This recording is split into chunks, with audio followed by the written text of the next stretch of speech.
It's time for another episode of the Joshcast.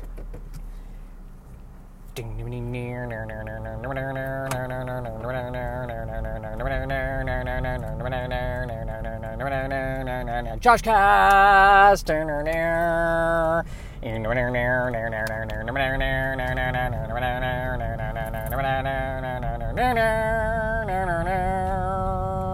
Went off key there at the last part.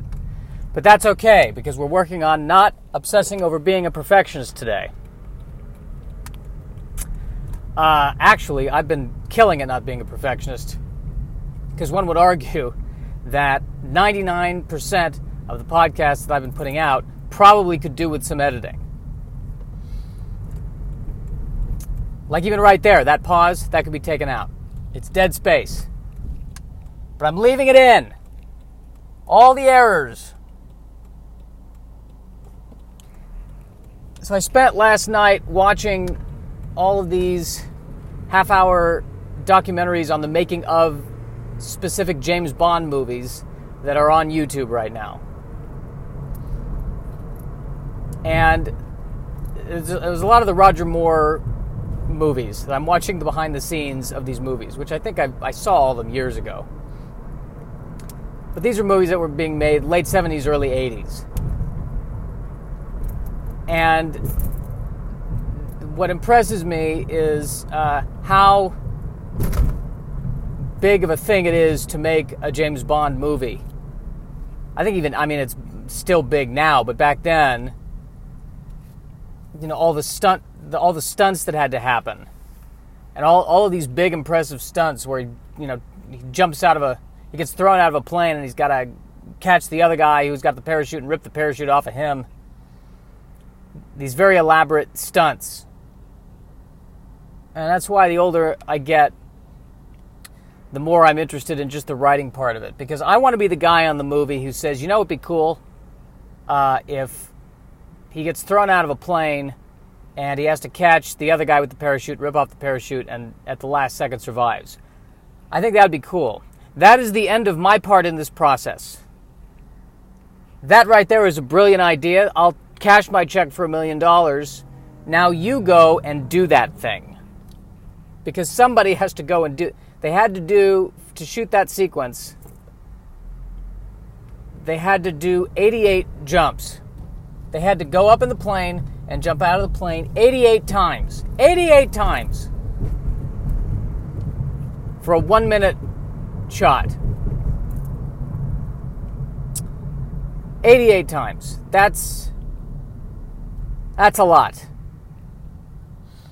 That's a lot. That's like flying up and jumping out of a plane once and then doing it 87 more times. Then there are certain actors who would do, stuff, the actors, it was the stunt people jumping out of the plane. But a lot of times the actors would do their own stunts when they were a little less, not so much jumping out of a plane, more running, jumping, punching, or dangling. And there would be actors who would say, yeah, I'll do it. And I think for me, if I'm ever cast in any of these kinds of movies, whenever I'm talking, I'll do that. But even if I need to walk across the room, they can get a stunt person for that. That would be better. I've had major problems walking. So many things can go wrong with me walking that I would not want to take that risk. James Bond, of course, is a sexy spy. Sexy, suave, calm, debonair. I think even the newest Bond, the Daniel Craig, even though he's tougher and leaner and meaner than, say, for instance, Roger Moore, there's still that sexiness, and there's still that, calmness, and it makes me want to make a spy movie where the main character is a good spy and calm, but just utterly unappealing. Just women are not, like they have to tell the hot femme fatale Russian spy, you need to seduce 006, and she's like, I don't think I can. Maybe you should get Sonia for this. This is not right for me. I'm not. No, not him. No. I can, even though he's 3 countries away, I can feel his awkwardness from here, just from this photo. No. I'm not well trained enough to do that. No. That's what I want to see. Schlachter. Jimmy Schlachter. That's the name. I'm here to seduce you. Oh, so you're a spy. That's what that means, because women don't seduce me. Yes, you've seen right through me. Yeah, I know I have. No women are interested. It's not the way to do it. See, you would have fooled me if you had been disgusted with me, but maybe wanted to be friends with me because, maybe our personalities jive. That would have been better. But the fact that you're flirting with me, I don't think so.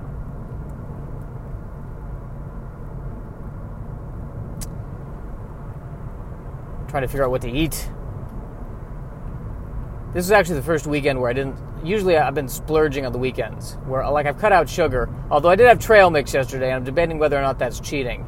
Because there is sugar in it. They're dried mangoes, which I think they add sugar to it. But it's not sweets. That shouldn't count. I shouldn't do that.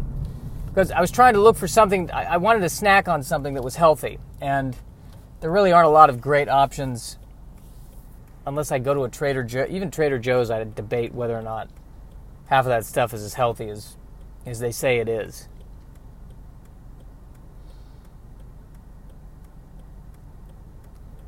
Was there really a Trader Joe's? I doubt it. Well, I'm sure there was a trader at one point named Joe. But I doubt that he was selling overpriced trail mix. Maybe he was. General Washington, we've found Trader Joe. Bring him here. Trader Joe. You know who I am? General George Washington. Yes, I know. Yes. Excellent. Although, I did expect you to be French-Canadian. Oui, yes. I am Trader Joe. I was just trying out my American accent. It's quite good. Convincing. You almost had me fooled. But I, General George Washington, can see right through it. Yes, you can. Yes, you can. You are quite astute. Tell me, Trader Joe, this trail mix that you're selling to our troops. I'm not selling, I'm trading. Yes, well, I understand you traded this trail mix for an entire family. The wife, the sons, the daughters. Now, I've had a separate conversation with the soldier who agreed to this trade, and he is facing his own repercussions both here and at home. But I wanted to discuss this notion with you because our understanding is that it was your idea to propose this kind of outlandish trade in the first place. This trade is not outlandish at all. Have you tried this trail mix? It is sugar-free and yet it is sweet. I highly doubt that it's 100% sugar-free. Try it yourself. I'm trying it. There's no way this is sugar-free. It is only natural sugars. Yeah, there you go. Yeah, but no artificially added sugars. It is very, healthy. Yes, that is how you say healthy. In spite of the fact that this may have no artificial sugars, it is still not worth the lives of an entire family. Have you met the family? No, I've not personally met the family. They are, annoying. So you're trying to tell me that this trail mix is so good it's worth the lives of an annoying family. Correct. Obviously, it would not be worth the lives of a loving family, a family that you love and respect and cherish. But the family that you only mildly enjoy on weekends occasionally, this trail mix is worth that. Well, when you put it that way, I'm beginning to see the logic. We'll allow you to leave for now, Trader Joe, but I don't want you trading with any one of my soldiers. Or with any of the British soldiers either. That cuts off 90% of my trade. You'll have to find another way, Trader Joe. Perhaps you'll have to start your own retail business. In which case, you gouge people, but legally. Just to see, General Washington. One day, I and my retail store will be shouting through the ages long after your voice has fallen silent. Is that a quote from Star Trek Nemesis? Perhaps it is, but the movie has not been made yet. Very crafty, Trader Joe. Very, very crafty. And that's the adventure, Trader Joe. Trader Joe, don't you know? That's the adventure of Trader Joe. He's very, very crafty.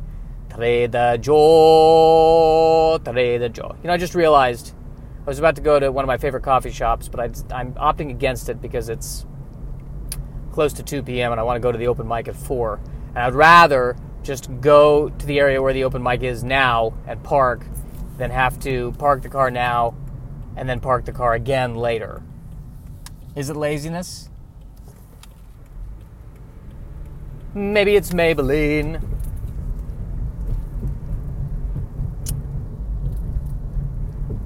So, I don't know if, I think I've discussed this on previous podcasts, but it's been a long time since I've discussed this.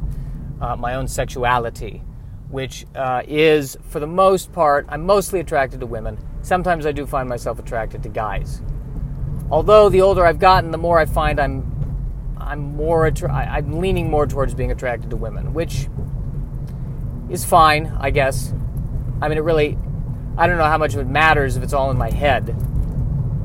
You know, in terms of actual practical experiences, I've been with one woman, I've been with 0 men, so there's that. I mean, in many ways, there's never been a more open time to talk about this. And I think now more than ever, at least in my lifetime,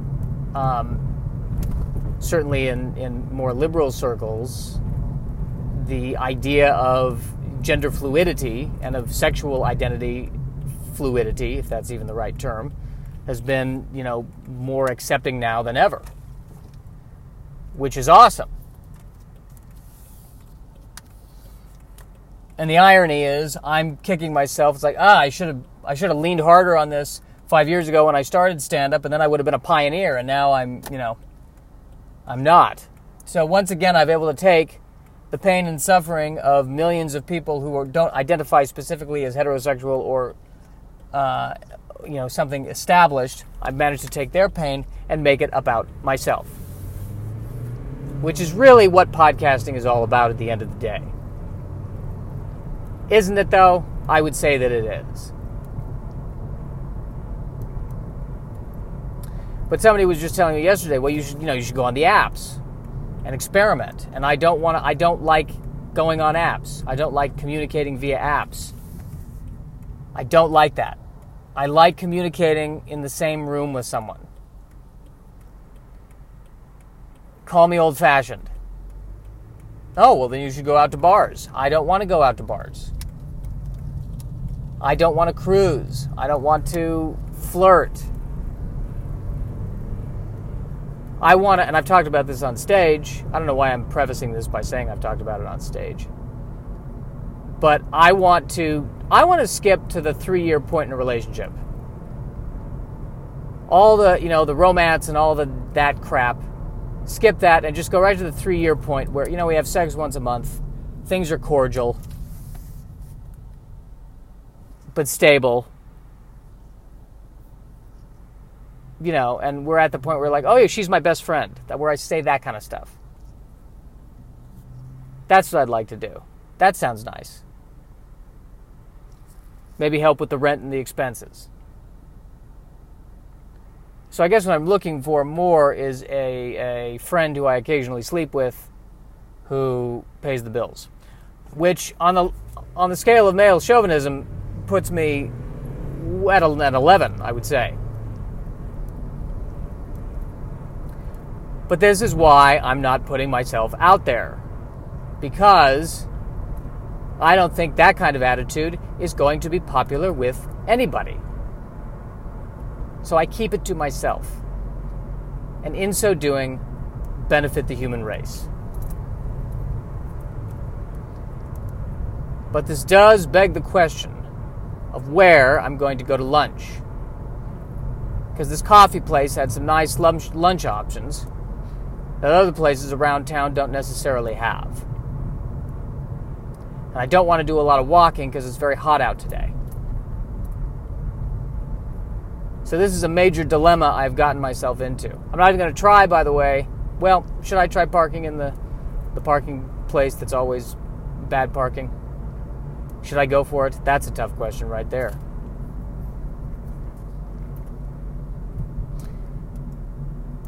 Because that's going to add 15 minutes to the whole process if I can't find it. I'm going to do it. What the hell?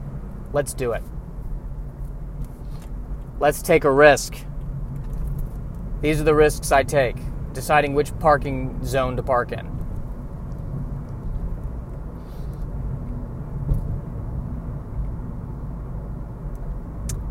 They're saying Magnolia Boulevard closed August 3rd. Yes.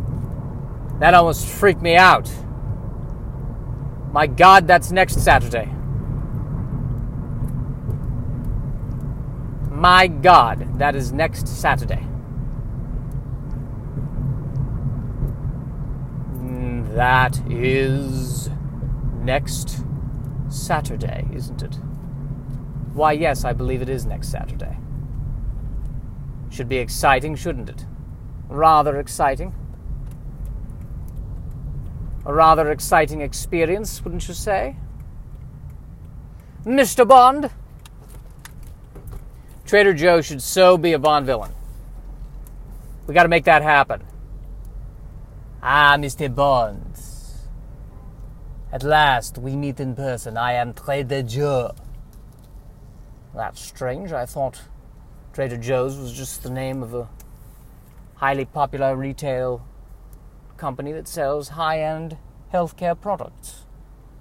You thought wrong. I am Trader Joe. And I want to trade for the world. Really? And what are you going to trade? I'm going to trade an HP LaserJet 400 printer from the year 1994 for the entire world. Have you ever used a LaserJet printer, Mr. Bond? From 1994? No, I've not, but I imagine it's quite out of fashion. Obsolete, if you will. It was the best printer I ever had. Never jammed once. Fully reliable. It was, in a manner of speaking, perfection. They do not make printers like that anymore. Well, let me see what it does. Right over here. Does it print in color? No, but how much printing in color do you really need, Mr. Bond? Well, given my line of work, I suppose I don't need much. Really, just printing out the license to kill, which can be in black and white. All right. We'll give it some thought.